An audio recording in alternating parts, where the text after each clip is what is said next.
Miesha Tate, doing an interview leading up to this weekend's festivity, was asked a question that she answered candidly. I am not giving Miesha Tate a hard time here in the least, but it was, who are the opponents that you would like to face? And I don't think this will surprise you. On her list of three, Amanda Nunes, Holly Holm, Ronda Rousey. Three athletes that are deeply tied to Miesha's career. But let's look into that.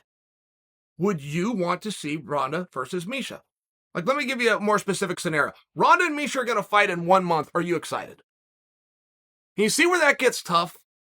And we all do this as athletes. I'm guilty too.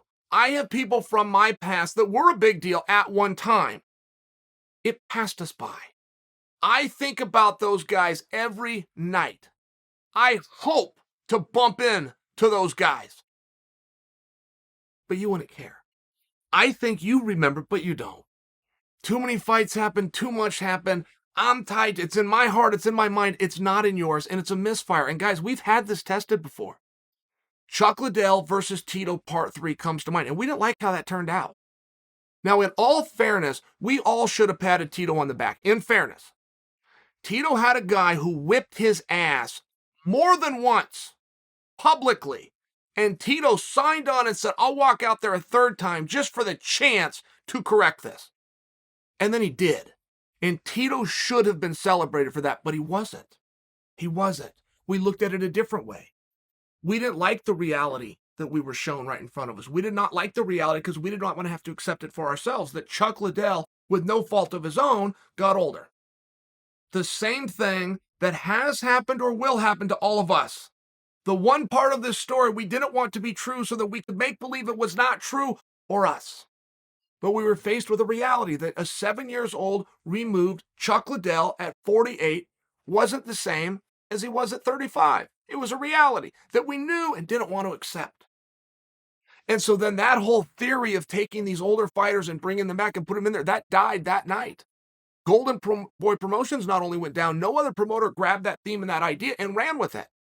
Boxing then tried it in the form of Triller with Mike Tyson and Roy Jones Jr. The result there was beautiful. It was a huge number. It was a monumental night. It really wasn't. It was something special that had nostalgia.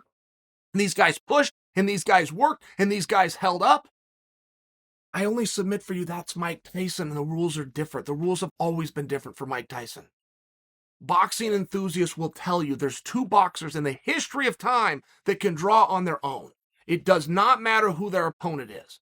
And that is Mike Tyson and Oscar De La Hoya. Now, I think that list should be revised, and I believe that Floyd Mayweather belongs on it.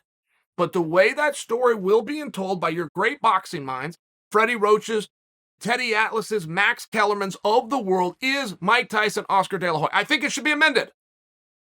I think I've proven my point, though.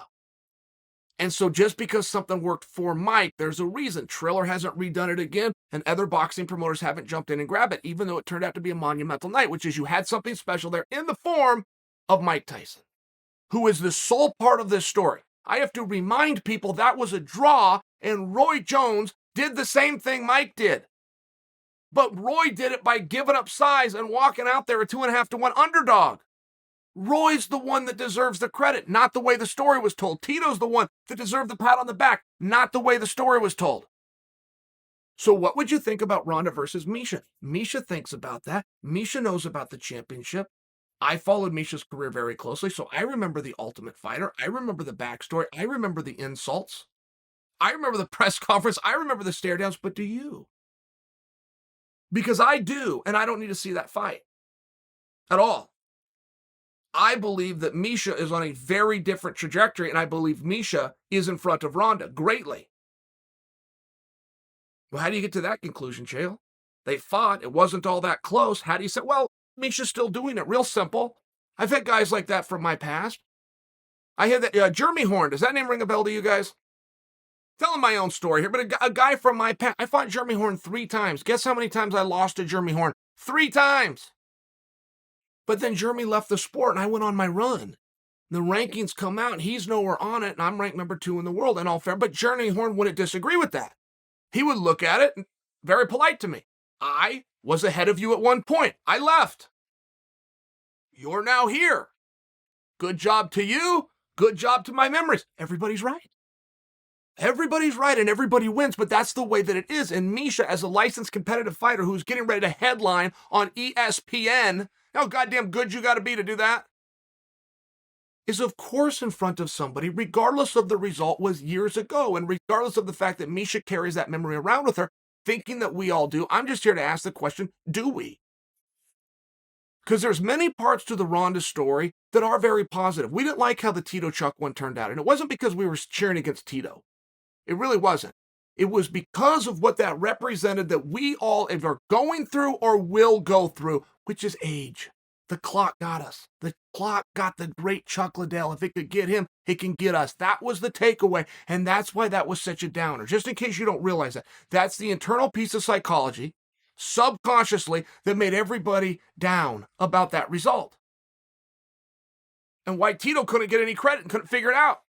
It's the same thing poor Vitor had to go through.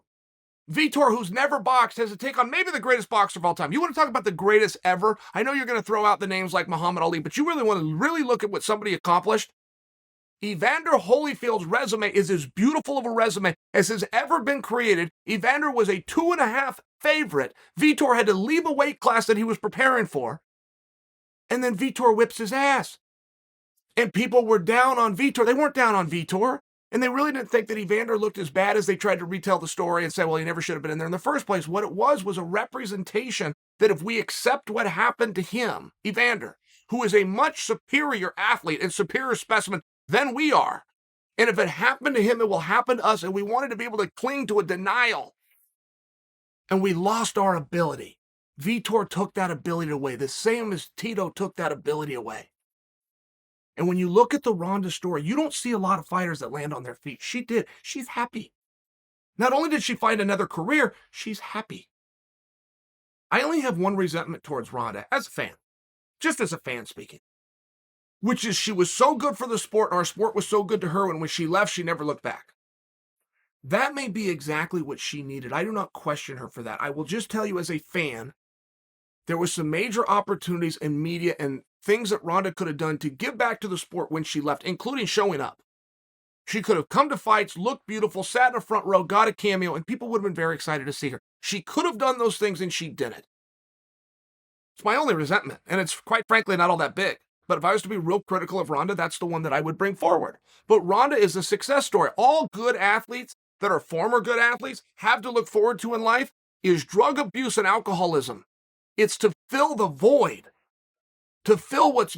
Ronda landed on her feet beautifully, and she's so happy. Picture's worth 1,000 words. I'm going off of Instagram. She looks so happy. So do we want to pull her back? And even Miesha herself, when she made this comment, did touch on that. I am not calling her out. I'm answering the question I'm asked, and my dream fight would be Ronda if she wants to do it. I'm just asking you guys the same question. That's all I'm asking. And you may love it. You may be clamoring at the bit. Tell me. I would like to know. Sincere question. Please leave me a response. Would you like to see Miesha and Ronda fight a third time?